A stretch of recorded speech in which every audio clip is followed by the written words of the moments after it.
Electrohomoeopathy के अध्ययन के क्रम में आज हम लोग एनाटॉमी और फिजियोलॉजी वाले भाग में अध्ययन करेंगे आपको blood circulatory system. Blood circulation क्या है, ब्लड सर्कुलेटरी सिस्टम क्या है, इस सिस्टम में कौन कौन से ऑर्गन भाग लेते हैं, है ना, और फिर उसके बनावट कैसी होती है, उसके फंक्शन कैसे होते हैं, है ना, और फिर उस पर कौन कौन सी इलेक्ट्रोहोम्योपैथिक औषधियाँ आपको प्रभावी होती है, इसकी भी चर्चा हम करेंगे। तो सबसे पहले हम शुरू करते हैं आपको ब्लड सर्कुलेशन, यानी आपको रक्त परिवहन या परिसंचरण, है ना। ब्लड यानी रक्त, लहू, है ना। अब परिवहन यानी एक स्थान से दूसरे स्थान तक जाना या ले जाना या पहुंचाना। रक्त परिवहन का अर्थ होता है ब्लड को एक जगह से दूसरे जगह ले जाने की प्रक्रिया, है ना। तो फिर ब्लड सर्कुलेटरी सिस्टम क्या होता है? इस प्रक्रिया में आपको ब्लड सर्कुलेशन में जो भी ऑर्गन भाग लेते हैं और ब्लड सर्कुलेशन में मदद करते हैं, है ना, वो सभी ऑर्गन मिलकर, है ना, एक सिस्टम का निर्माण करते हैं, एक तंत्र का निर्माण करते हैं, जिसको हम ब्लड सर्कुलेटरी सिस्टम के नाम से जानते हैं। ब्लड सर्कुलेटरी सिस्टम में भाग लेने वाले ऑर्गन होते हैं आपका हार्ट, आपका आर्टरी, आपका आर्टरी, आपका हार्ट, आपका वेन, ब्लड और कैपिलरीज। ऐसे ब्लड तो कोई ऑर्गन नहीं है, लेकिन इसका भाग होता है, यानी आपको ब्लड सर्कुलेशन में आपको ये भाग मुख्य भूमिका अदा करता है। इसी का सर्कुलेशन होता है, इसी का प्रवाह परिवहन होता है हमारे शरीर में।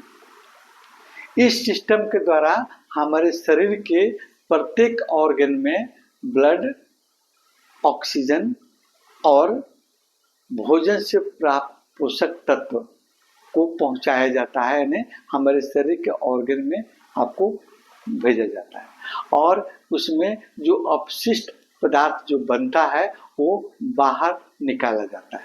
इस पूरी प्रक्रिया में यही होती है ना। इसको हम और सिंपल भाषा में कर सकते हैं कि हमारे शरीर में ब्लड, ऑक्सीजन और आपको भोजन से प्राप्त पोषक तत्वों को हार्ट और आर्टरी के माध्यम से शरीर के सभी ऑर्गन तक पहुंचाने एवं उसके अपशिष्ट पदार्थ को बाहर निकालने की क्रिया आपको ब्लड सर्कुलेटरी सिस्टम आपको क्रिया कहलाती है, या ब्लड सर्कुलेटरी सिस्टम कहते हैं इसको, है ना।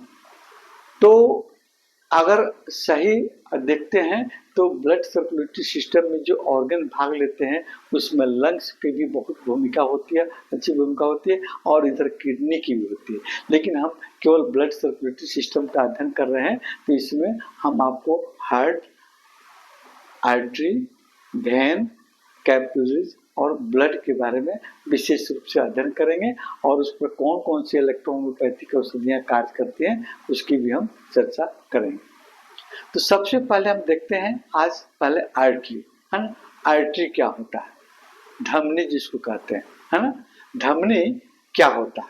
यह एक धमनी 3 परतों से बनी हुई एक मोटी, मजबूत और लचीली खोखली नलीनुमा संरचना होती है ना। यानी 3 परतों की बनी होती है, मोटी होती है और मजबूत होती है, लचीलापन भी रहता है ना, और खोखली होती है, नलीनुमा संरचना होती है एक आर्टरी। 3 लेयर की कौन कौन सी बनी होती है? सबसे पहला लेयर होता है, जहाँ हम देख रहे हैं आर्टरी से, सबसे पहला लेयर होता है टूनिका एक्सटर्ना, है ना। टूनिका एक्सटर्ना ये लेयर आपको बाहरी परत होती है, और ये कनेक्टिव टिश्यू की बनी होती है और मजबूत होती है ना। और दूसरा लेयर इसका होता है आपको टूनिका आपको मीडिया। तो टूनिका मीडिया का होता है यह जो है आपको मध्य परत होती है, और यह आपको स्मूथ मसल्स की, आपको इलास्टिक फाइबर की आपको बनी हुई संरचना होती है, और जो फैलने और सिकुड़ने में आपको मदद करती है आर्टरी को फैलने और सिकुड़ने में स्मूथ मसल्स और आपको मतलब इलास्टिक फाइबर जो आपको फैलने सिकुड़ने में मदद करती है आर्टरी को, ठीक है। और तीसरा लेयर होता है टूनिका इंटरना, है ना। ये टूनिका इंटरना तीसरा लेयर होता है, सबसे मध्य वाला लेयर होता है, बीच वाला खोखली लेयर, है ना, जिसको ल्यूमेन के नाम से भी हम लोग जानते हैं।